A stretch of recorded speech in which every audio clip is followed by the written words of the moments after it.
I'm really excited to see two women on this panel. I know yesterday I only saw a woman per panel and I kept wondering, where are the women in oil and gas? But I see we're here and ably represented. And to all the women, please, when these invitations come, please do accept them because people are watching and you are inspiring more people to join the industry. So hopefully Mr. Ukoha will be able to join us. Maybe he stepped out for an interview. And we can already start with the panel. Over to you, Mr. Moderator.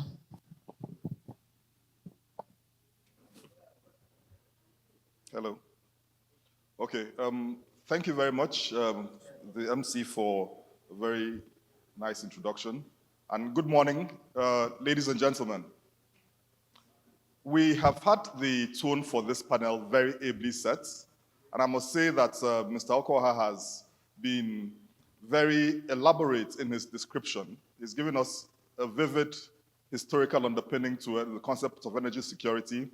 And in doing that, he has also shown us really why we've missed him in the last few months. So please, let's give him a round of applause once again.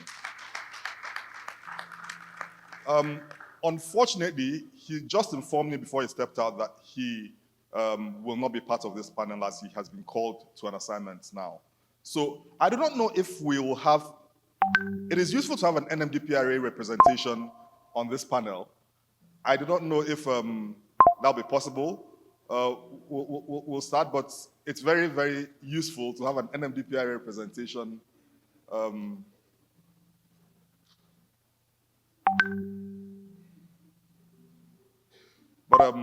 As we sort that out, we'll go straight into the substance of the session.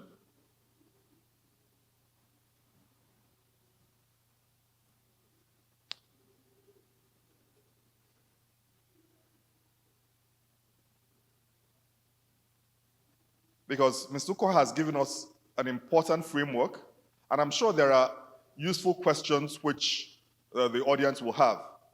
However, the session we're dealing with is on energy security. And to the extent of the substance, okay, go ahead, yeah.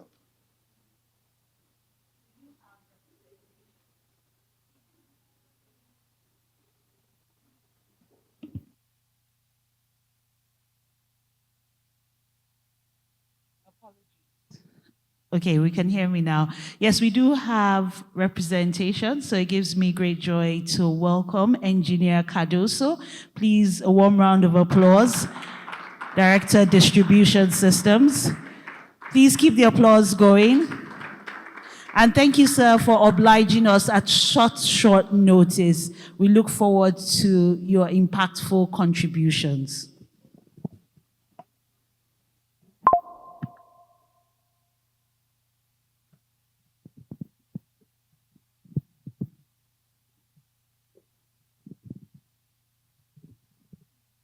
Okay, thank you. So thank you very much, Engineer Cardoso, for joining us at very short notice.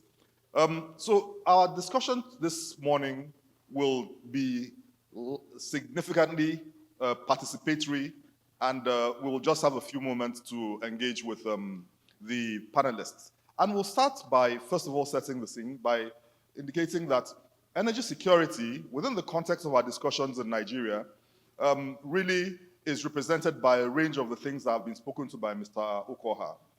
It's important in that concept to interrogate the subject of availability of petroleum products, the subject of infrastructure adequacy, and of course the subject of market stability. These are three key and crucial components that we'll be interrogating. And I'd like to set up the discussions by asking each of our panelists the same question, which is, because we're operating from different spaces, could we have your 1 minute summary of your understanding of the subject of energy security? So let's start from you, Adaeze for NNPC. Adaeze, sorry. Yeah. Hello? Can you hear me?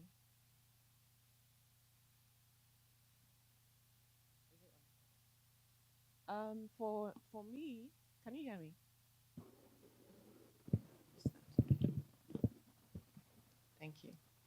For me, energy security essentially speaks to stable supply of products. It speaks to availability of the products to the Nigerians, so at the pump, gas availability in the kitchen, energy at the factory floor. It speaks to having that at an affordable price and in a sustainable way that anytime anybody wants to engage or get energy, they have it available. Yeah. Okay, thank you very much. So that's quite straightforward. Hafsat, what's your understanding? For me, I would say energy security can either be won or lost in the supply chain. It's one thing to have the product available, and it's another thing to have a resilient and efficient logistics system that gets that product to the consumer. Having the product available and not getting it to the consumer at the time the consumer requires it efficiently, which will now ensure that it gets to the consumer at the right price, is key. And that is how we can win energy security. Thank you. Thank you. I won't bother the authority right now on that, given that Bisuko has made that presentation, but I'll be coming to you on the more substantial questions shortly. So I'll go quickly to David.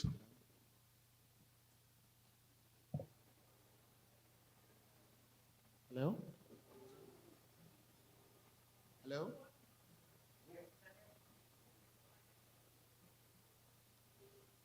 Okay, so I'll just go on.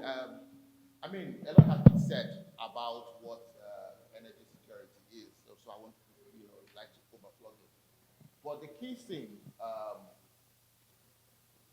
key thing I would say is that, one, it has to be reliable, right? It has to be unrestricted. And then it must be affordable for households. It means that everybody within the spectrum, you're not looking at just the affordability for the rich or the affordability for those who actually have money. You're looking at everybody, right? Whether it's the market woman, whether it's the, anyone in the village. And then, of course, that same unrestricted and reliable energy for industries, right? To power industries, to power growth. So that's generally, my definition of what energy security is. Okay, thank you very, very much. So let's dive a bit deeper into the subject. Now, I'd like to ask you, Adaeze, with regard to the more specific, you play a very important role at NNPC Retail. And given what we have seen in the past few months with regard to the interplay between markets, consumers, and to an extent, the regulators, what is your perspective from a national retailer point of view? Okay, what's your perspective and experience relating to energy security, and how different is it from the point of view that the regulator may see it? Okay, thank you, Emeka. Very interesting question. I'll start by saying that the regulator sees policy from 30,000 feet. They have a helicopter view. They are addressing actual supply availability. They're addressing the macroeconomics, the numbers. For us at NNPC, we have over 1,000 stations. So our problems, or what we see, is the day-to-day reality of getting fuel to the last mile.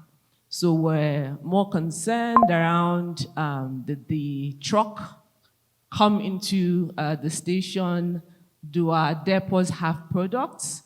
The station manager, does he have enough working capital to engage the retail staff?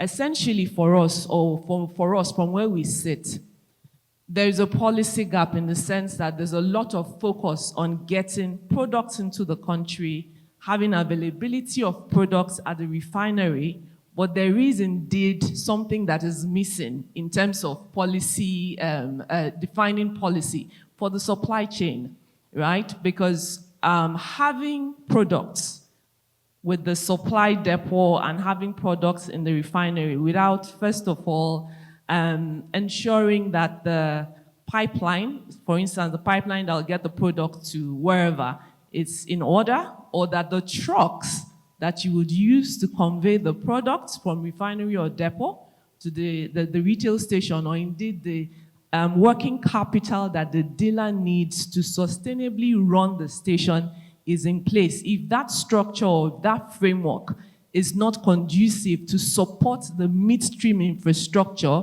having availability of products does not necessarily translate to energy security for the Nigerian public. So in essence, what I'm saying is that in as much as we're putting in efforts to support the importation availability, in-country availability, there needs to be a lot of effort also in warehousing and ensuring that there's financing framework or structure that supports the midstream, not the midstream in the sense of the way the director spoke, but there is a downstream midstream that needs to be supported to ensure that the last mile, the Nigerian a person who is in Kaduna actually has energy when they need it and how they need it. Thank you. Thank you very much for that. I'm going to be coming back to you shortly for you to tell us what your thoughts are on how that deficit can be plugged. Engineer Cardoso, just, we listened to Ms. Ukoha's presentation. He paints a positive picture for the future, right? But let's deal with, a realistic picture of what we have on ground now.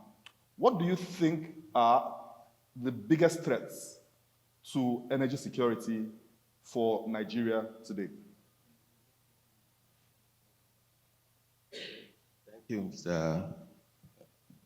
Moderator. The biggest threat to energy security, I would say, mostly is infrastructure, number one. We are looking at the transition energy mix, which is gas.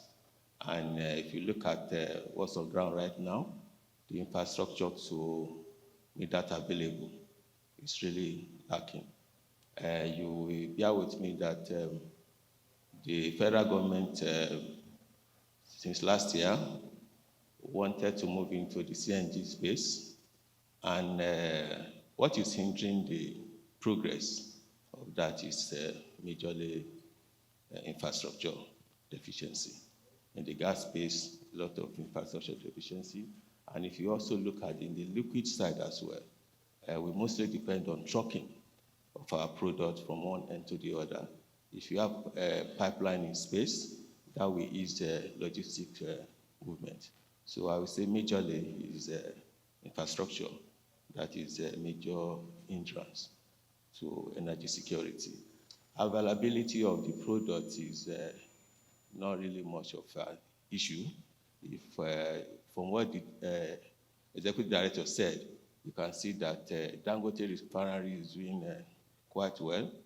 I can attest to the fact that in the month of May, most of the products supplied to the country, about 88% was from Dangote. But you will still find out that moving the product around is also an issue. So there is availability of products, and majorly, I think infrastructure will be a major factor of distributing product around. He also mentioned the fact that we are going into national strategy stuff, and why are we partnering NNPC is the fact that they have infrastructure that are moribund that we need to fix. So I think that's for Nigeria, we need to do more in terms of infrastructure. Okay, thank you very much. I mean, that's very useful insight. And then that leads me to you, Hafsat. You wear a commercial cap, and Engineer Cardoso has highlighted an infrastructure deficit, which for me equally presents an important opportunity. So for the investors and those who are interested, what do you think are the commercial concerns that may impact readiness to put down the investment that will be required to fix these deficits? Okay. So, okay, generally, private capital requires long-term assurance of returns on investments. And that can only be achieved by having a sound regulatory framework that guides the industry, and assurance that such regulatory provisions would be abided by, would be adhered to in the long term, and that certain disruptions would not come and offset such investments. So that assurance, that confidence in the legal framework guiding the industry is key to encourage that investment.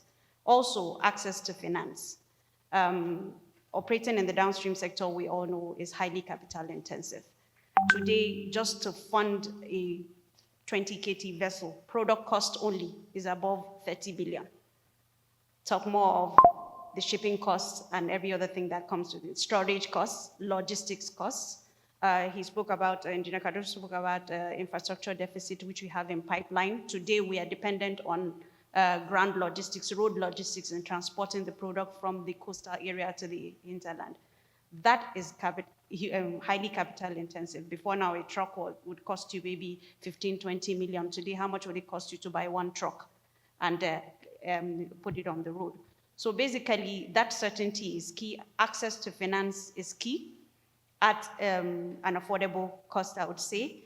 And also talking about the national reserve. To build that reserve comes with certain costs. How are marketers going to fund that cost also? And when we have huge finance costs, high interest rates, exchange rate volatility, it impacts on the landing cost, it impacts on the cost of the product in the hand of the marketer. You find marketers rushing to offset and reduce that inventory. And when we reduce that inventory, it ultimately affects our energy security, because we need to have some day sufficiency in our tanks in order to be able to see where energy is sufficient. Thank you. Okay, thank you very much. Again, very useful insights. That takes me to you, David.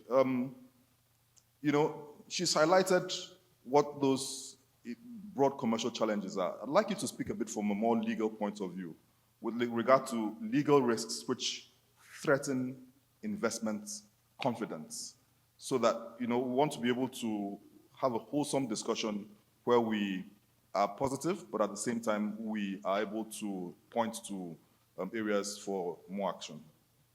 Okay, so I would like to pinpoint the legal risk to three main points.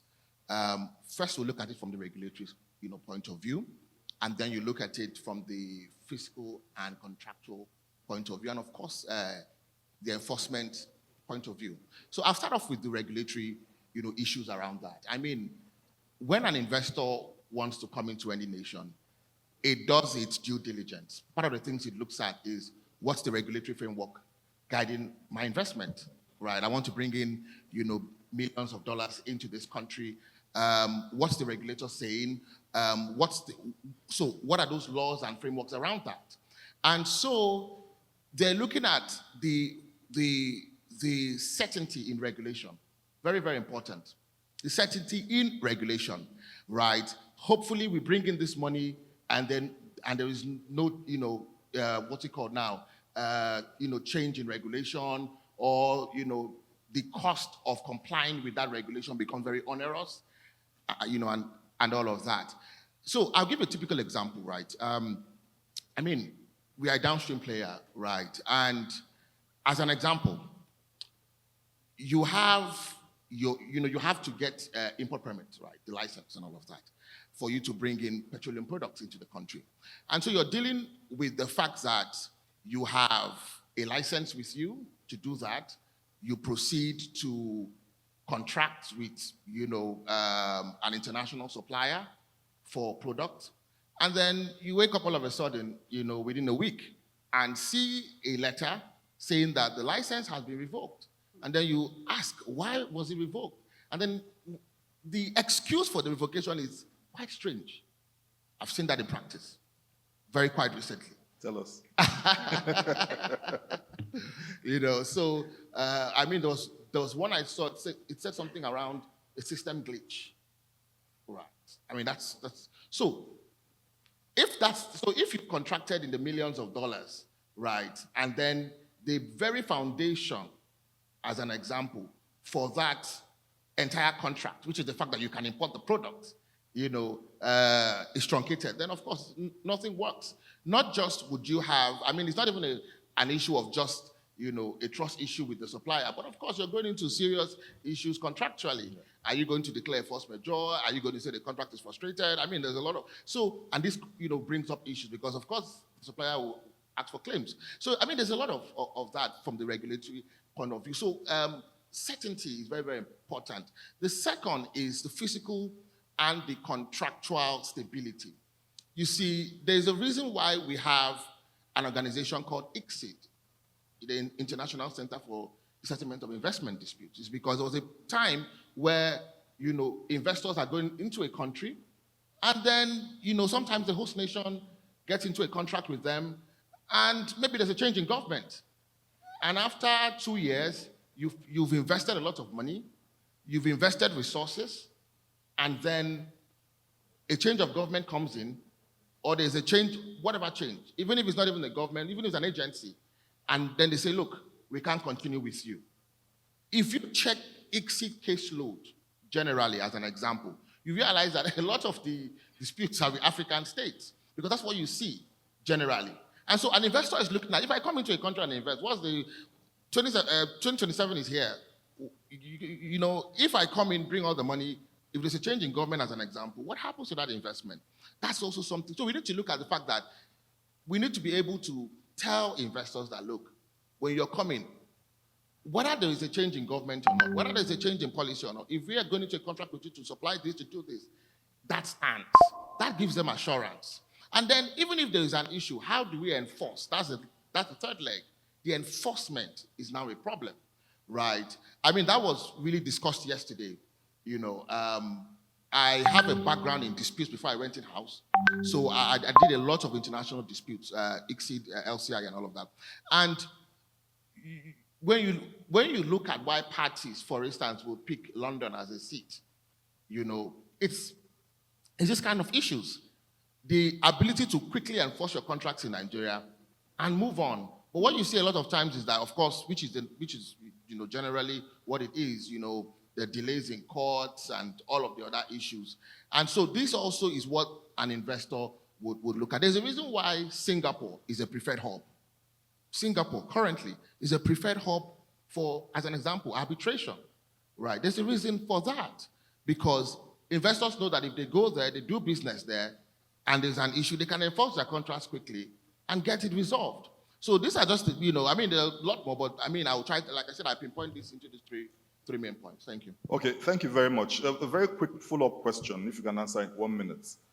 Given the kind of challenges or legal risks which you've highlighted, what would you suggest should be a framework for avoiding that or dealing with that going forward? Okay, so I'll give one particularly. Let's look at the contract stability as an example. So if a government agency or even either the national government, the federal government or the state government has a project in the energy space, right, and then is bringing in a contractor, that project for which it's contracting for shouldn't be tied to the government, as it were, who is in power. It should be tied to a framework of continuity, right? That gives the investor confidence. So it's not, because you see, I mean, and it's clear, right? If the investor comes in, right, he should know that it's not which government is in power that is the issue. Mm-hmm. Is that there is an institution for which, will follow through with that project up till its completion, right? As if you look at it, take for instance, right, maybe a state government wants to build something, right? That particular project is tied to a government agency. So it outlives the government in power, as an example. And so that agency is tasked with the responsibility of completing the project, because it's the citizens that ultimately benefit. The investor makes money, the country makes money and all of that. So ultimately, the agency is tasked with that responsibility to get through with that contract, irrespective of even if there's a change in government. Okay, thank you very much. So the discussion is getting interesting, and Adaeze, I'll come to you. Now, following through on the scenario which she has set, which presents a legal risk.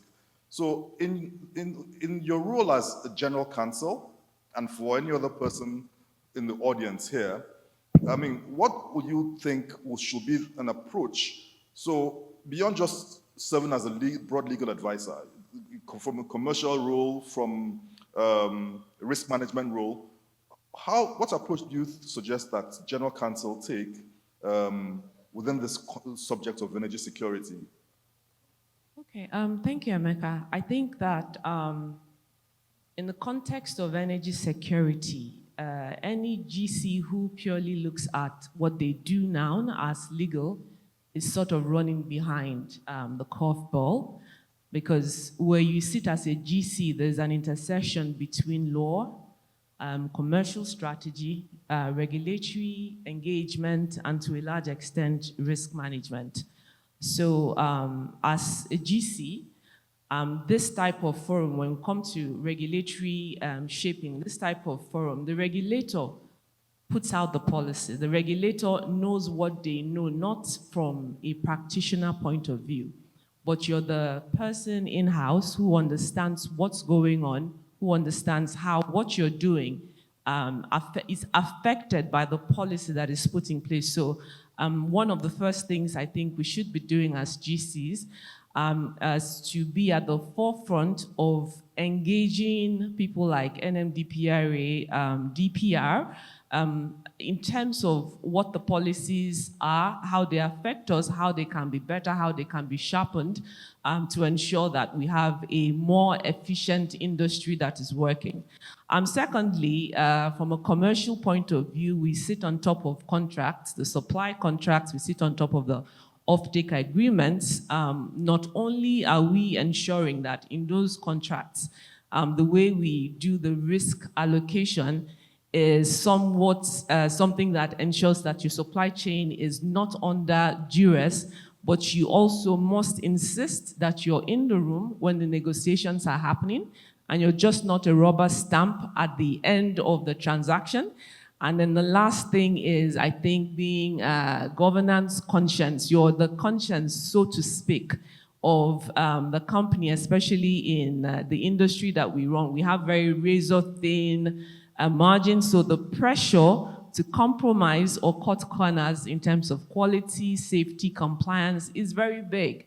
So as the GC, I think that one of the things we need to help the companies we work for is to build a culture of integrity and ensure that whatever it is we are doing, the supply chain is compliant, sustainable, and trusted. That's the way we can ensure that there's a more resilient system that helps energy security. Okay, thank you very much. As I want us to be able to have a good audience interaction, so I'll just have one more wave with you, Hafsat. Okay. Now, from a market operator perspective, what's your assessment of market competition environment since the PIA? And any suggestions you have relating to reviews, as the case may be? Okay, as marketer, I would say the PIA has brought on competition. It has opened up the market, and it has helped marketers to develop resilient operations system within their companies. Also, I would say that the competition has also brought on board operational efficiency in the market. It has also allowed us to have various sources of supply, which is important in ensuring we achieve energy security. That cannot be achieved with only one source. Under the subsidy regime, we saw the government creating a shield for the consumer. It shielded the consumer from the global market volatility. However, it put huge pressure on our fiscal funds, which government could not sustain. And once there was disruption in repayments and all, we saw shortages in supply and all. But with deregulation now, there's efficient supply. We have seen that. In fact, yesterday it was mentioned, I think either the minister or Ace mentioned that we've gone through how many Christmases now without supply shortages, which was the norm way back then. However, in terms of aspects of the PIA that require review, I would say that the PIA creates the legal framework for the industry, but has not, to a certain extent, protected the consumer. How do you avoid unnecessary profiteering, right? How has the NMDPRA also protected the marketer from various charges that come up from other government agencies also? It is said that the PIA guides our industry, right? But we've seen in recent times where other government agencies have come up with certain frivolous charges. Sometimes the charges are even more than the margin which you, the marketer, are making directly in the industry. How then do you pay such fees? So I think there needs to be a review in that aspect where it is clearly stated that whatever is provided in the PIA guides the industry, and there should be limited interference from other government agencies. Rather, everything should be directed to the NMDPRA. Thank you. Okay, great. Engineer Cardoso, I think that's a good place for you to come in, based on the last comments that she has made. So we have a deregulated, if I may call it, liberalized market now, but do you see any place for the regulator to achieve a balance between letting market forces play out and intervening for national energy security purposes? Yeah, thank you. We've always done that, and I can cite 2 examples. You allow market forces to determine what is happening in the market, but when you see that things are not going the way it's supposed to be, you are supposed to make reasonable margin based on the cost-reflective activity that you are doing. But if you see the example of what happened recently with the ATK, aviation fuel, we have to wade in, and we call the stakeholders together. The meeting alone, the following day to the meeting we had with the marketers, you can see that price started dropping. So we have a framework. We know the expected margin you're supposed to make, so we put everything on the table. Where are we having this problem? And we also show the sufficiency level. We have more product than what you need. So a meeting like that will resolve most of the issues. We listen to them, listen to the aviation people. So in other words, we're able to resolve the issue. The prices started dropping without much effort. You can also see what happened in the gas space recently. Price of gas started skyrocketing. The minister called a forum. Within 2 days, without doing anything, the prices started coming down. So at every point in time, when we see this kind of thing, we call stakeholder meeting, we address the issue. Normally, we go with a template. This is the template. Show us where we have the problem, and we'll resolve it. So that is the kind of thing that we do once in a while to intervene in the market. Excellent, space. excellent. So the regulator is doing an excellent job as it is. Yes. Well, that's great for you to say, but I'm sure the audience will have something to say about that. So I'd like us to have a good interaction with the audience at this point. We have just 7 minutes remaining. But before I take any questions, by a show of hands, just by a show of hands, I'd like to know, I want to pose a question. Is Nigeria more energy secure today than it was 3 years ago? Do you think Nigeria is more energy secure today than it was 3 years ago? Yes? Show of hands. No? Show of hands. No. So great. Everybody believes that Nigeria is more energy secure today than it was 3 years ago. So we're going forward. Okay, I had some hands up for questions. Great. Please, there's a question on the right. All the questions appear to be on the right. Okay, one on the left. So we may take 4 questions. Can we take 4 questions? Okay, good. So I think I see Mr. Adewale, the gentleman in the fila.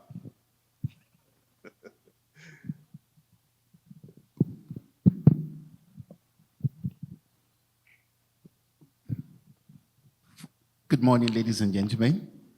Thank you to NMDPRA for this forum. Mine is not actually a question, but a contribution leveraged on the presentation from Mr. Ukoha and Engineer Kaduso. Could you introduce yourself, please, for the benefit of the audience? You already did. The man in Fila, Mr. Adewole. My name is Olufemi Adewole. I'm the Executive Secretary of Depot and Petroleum Products Market Association of Nigeria, DAPMAN. I have two of my principals seated there, so they're the ones paying my salary. Good. The point is this. We had the privilege of making a small presentation recently, and talking about energy security, the focus, one of the key points which we made was that we have NNPC depots unutilized, lying moribund. I think it might not really be a low-hanging fruit because of the costs of rehabilitating the pipelines. But I want to believe that it will be easier, or because it is government, so to say, it should be easier for government to reactivate these depots through the rehabilitation of the pipelines and make them the first point of the strategic storage for energy security for the country. If my memory serves me right, America has 180 days fuel supply as reserve in full war situation, in what they term as Dev 1 full war situation. We have the depots there lying moribund. I want NNDPRA to work with, NNDPRA is government, but I want them to work with whatever agencies they need to ensure these depots and pipelines are reactivated as the first line of the strategic energy security for the country. That's number one. Number two is, I used to work for a company that was loading fuel from Lagos to Maiduguri, and that was African Petroleum.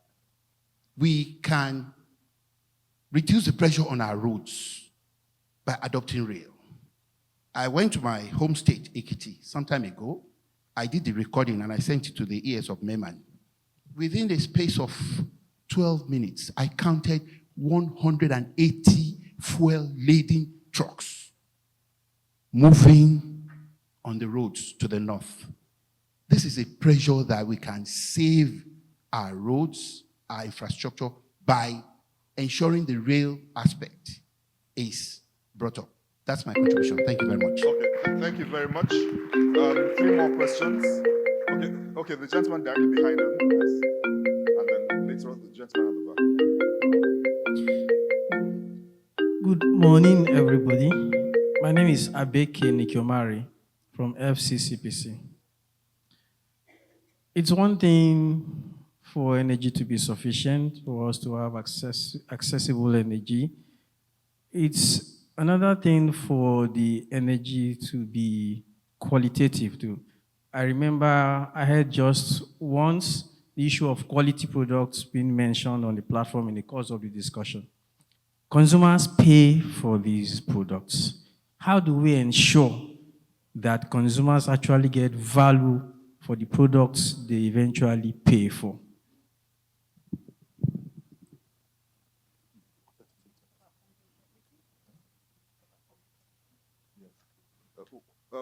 Okay, there's a gentleman at the back. After him, we come to the middle. Yes.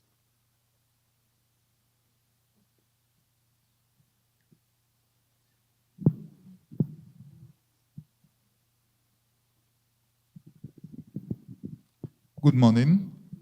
My name is Adaeze Ezana, Nembe Exploration and Production Company Limited. When Mr. Ukoha was making his presentation, I was one of those that voted for affordability. And in the course of the same presentation, he made a very critical observation that of the need for us to wrest the midstream participation from the European, Asian, and the American participants. So when Dangote refinery came on board to play in that midstream sector or that midstream value chain, we all hailed it as something that will make products affordable. But what we are seeing today is that the products are not affordable. Yesterday, I think I bought 1,334 naira per liter in an NNPC filling station. So after Dangote came, we started hearing that Dangote could not find crude to refine. And he has to recourse to the international market to import. And we all know that crude is already benchmarked in dollars. So if he imports in dollars, for the top line and bottom line of his business to make sense to him, he has to, after refining, he has to price the exchange rate and all the vicissitudes of buying in dollars into that business to sell to us. So my question is this: knowing or understanding that for upstream players, their products are already either off-taken or forward sold, how are we going to make crude available to Dangote to refine so that products can be affordable? Thank you. Okay, thank you very much. There's a lady in the middle row at the back that was raising her hand. Yes, the lady in blue.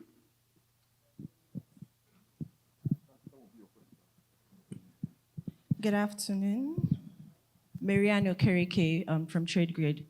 I wanted to redirect Engineer Cardoso to what the GM NNPC Retail asked about. She asked about the infrastructure incentives and working capital solutions for the dealers. I want to know if the NMDPRA is thinking about it. Because earlier he had mentioned that they called certain stakeholders into a forum and without doing anything, some things changed.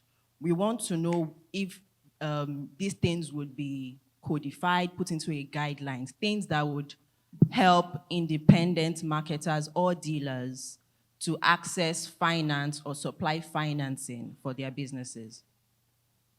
Okay, thank you very much. Last question. Okay, right there, the gentleman in the middle, yes. Yes, good afternoon, everyone. My name is Dr. Gerald. I am the initiator for Nigerian School Eco Club.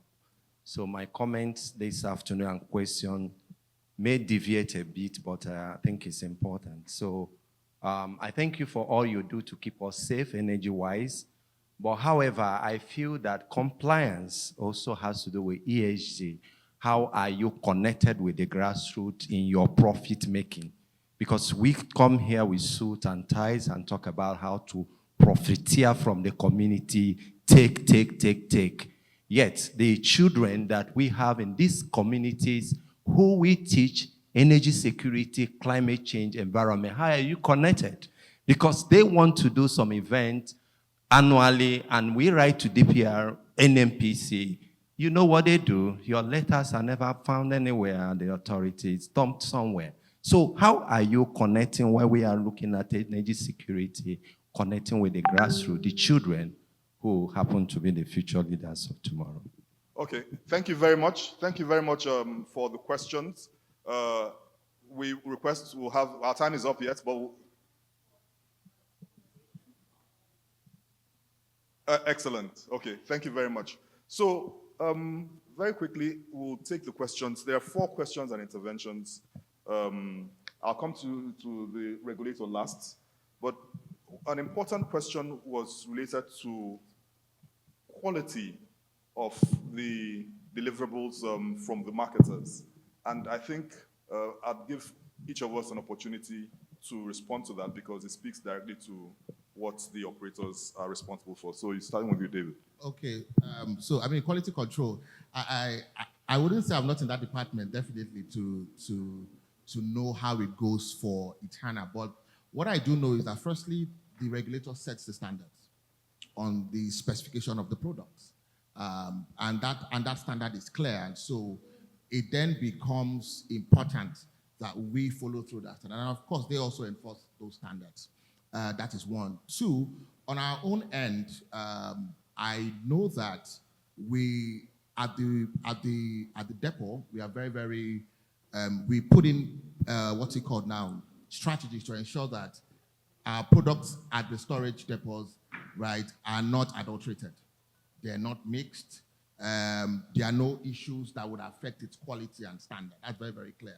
And so even for me as a lawyer, from a risk perspective, I make sure that our throughput agreements are very, very clear on that.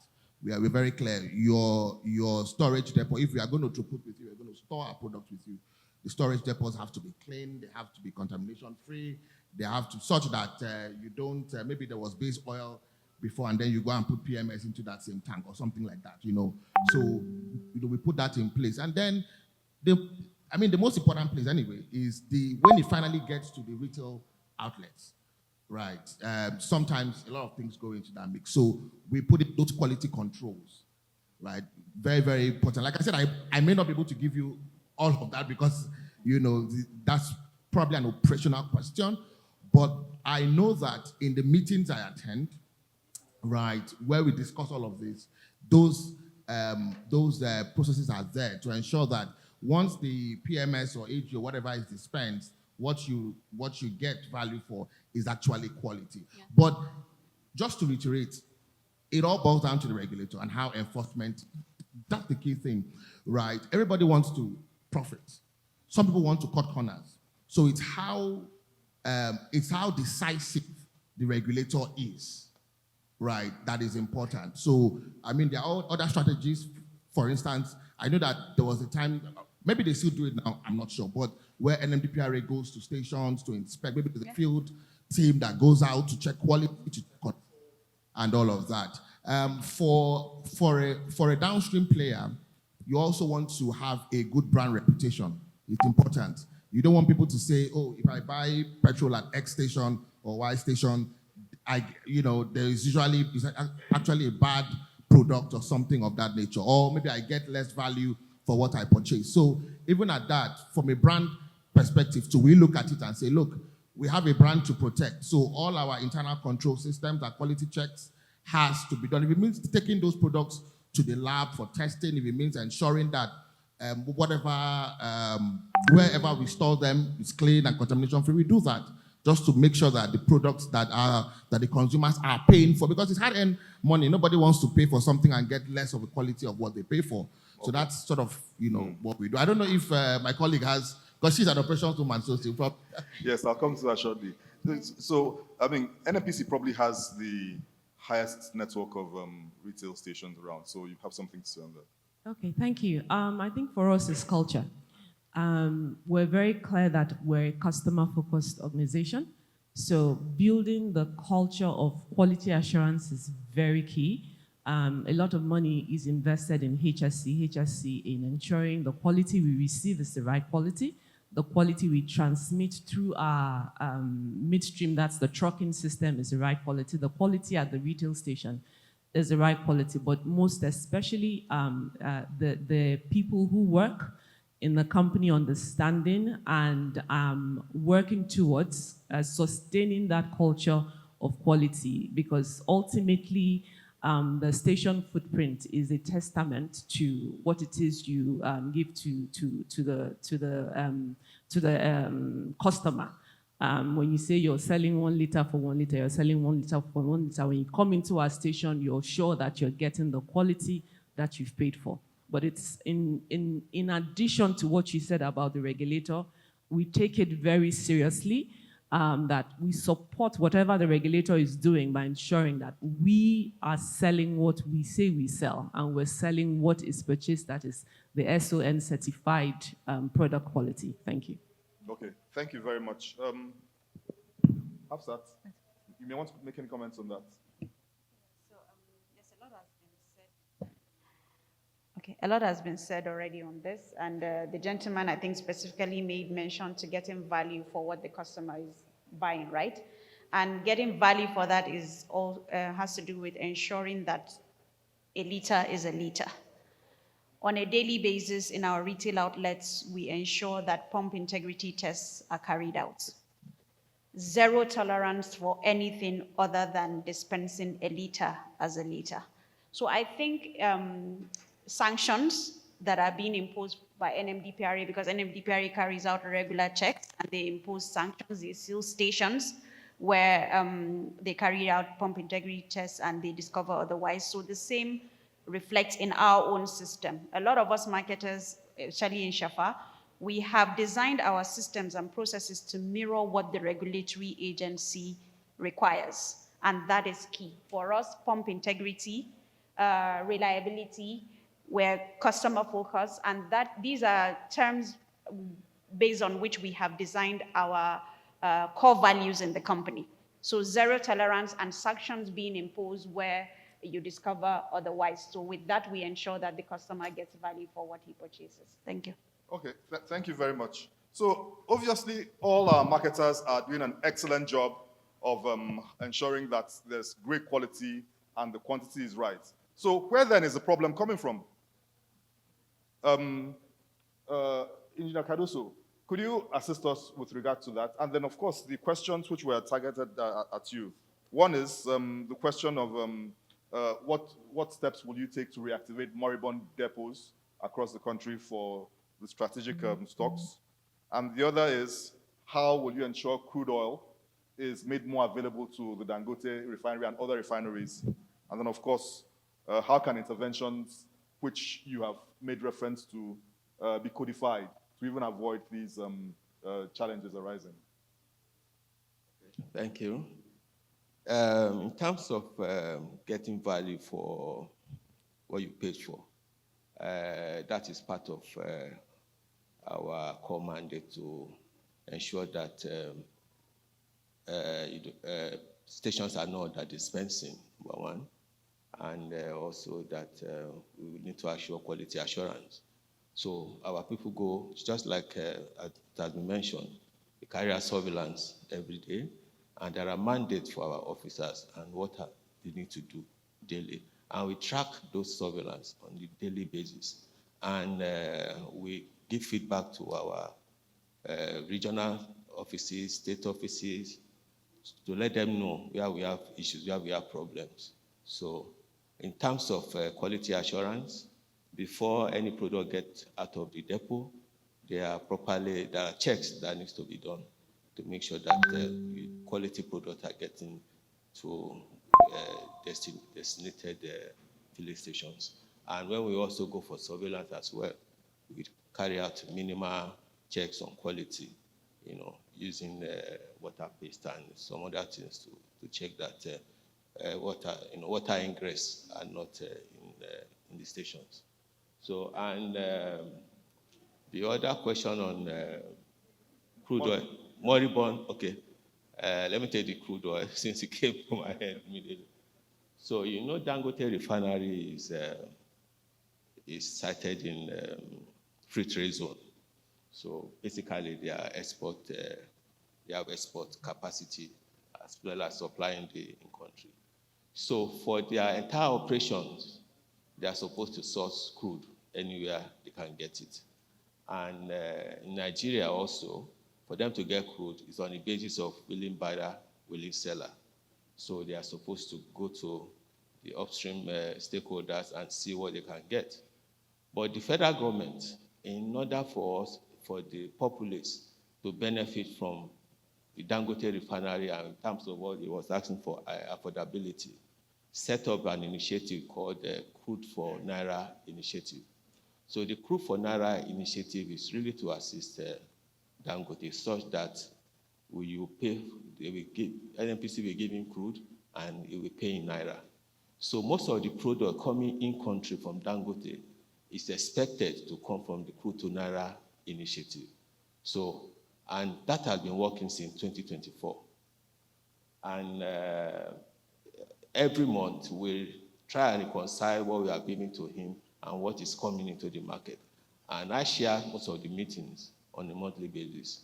So, and I can attest to the fact that even of recent, in the last 2 months, he's been getting more cargoes in the Crude to Naira Initiative. So in terms of the price at the pump, based on sales, is basically on a market reflective basis. So, but it's not the fact that it doesn't have crude for the Nigerian market. So for other of its activities, like the export and we need to source crude from it. But we make sure that on a monthly basis, it's getting cargoes from NNPC in the Crude to Naira Initiative. That is one of the initiative by Mr. President.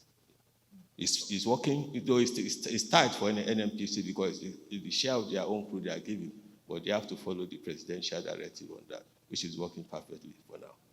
So the other question is,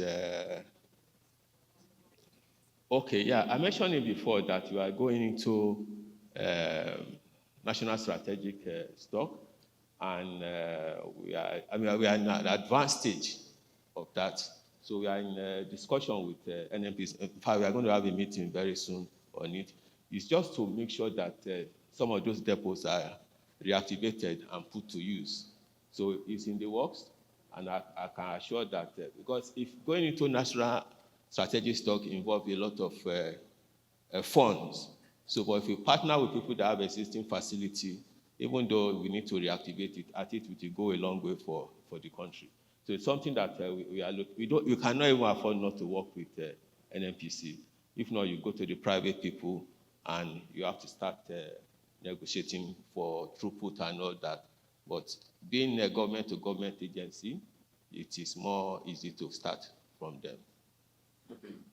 There's a last question on any frameworks or plans for financing infrastructure initiatives, and whether the authority is able to codify some of its interventions for more sustainable implementation. Yeah, there are finances for infrastructure, especially in the midstream and gas infrastructure funds is available, and most of the activity they are doing is codified already. So they just need to approach the agency. It's part of NMDPRA. So when they approach them, they will let them know how to access the fund. The fund is available. You know, maybe you have to be on equity participation or actual loan. I don't know the process, but the fund is available for infrastructure development. Okay, thank you very much. Thank you very much. I'd like to, at this point in time, bring our discussions to a close. I think the summary, one important takeaway is that Nigeria is more energy secure in 2026 than it was in 2023. So we're obviously in the right direction. However, there are deficits from the point of view of legal risk, infrastructure, and overall market stability, which need to be plugged, and that is still in play. So at this point in time, it is my pleasure to say a big thank you to all our panelists for a very, very insightful discussion. Thank you very much. Thank you very much, and well done to our very able moderator. Once again, a round of applause for our panelists and moderator, and truly discussing this issue, and the audience too for your. So we'll now like to invite the Authority Secretary and Legal Advisor, NMDPRA. Please put your hands together for Dr. Joseph Tolorunse. He'll be presenting a token of appreciation to our panelists and moderator. Please rise as we take the group picture. Right after this, we have our tea break, which will last for 30 minutes. Please, we still have 2 more sessions and the wrap-up where your questions will be answered by the NMDPRA. So please, let's keep to the time, 30 minutes for tea break. That's also a great time to network. And if you have a question and the panelists are still around, you can always walk up to them. I'm sure they're more than happy to oblige you to a conversation.